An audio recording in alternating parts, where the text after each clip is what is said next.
रामोजी काका, काय आलंय अफजल खानाचं फरमान? जयदेनचं यमन इतकं हलकं वाटलं का राज? शहाजी महाराज साहेबांना दिलेल्या वचना पुढं कशाची मातत बरी राज? हे आणलेत 5 पोरं तुमच्या मोर, सोडली तुमच्या नाव साहेबांच्या पायावर. आणि वतन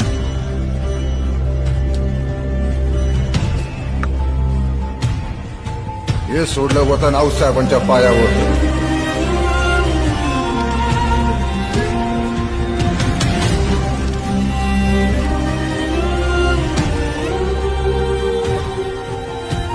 स्वराज्यासाठी लढता लढता खस्त होऊ तेव्हा रणांगणातली हाडं सावरताना ज्या हाडातनं शिवाजी शिवाजी स्वराज्य स्वराज्य आवाज येईल, जे त्यांचे समजा खुशाल येऊन टाक.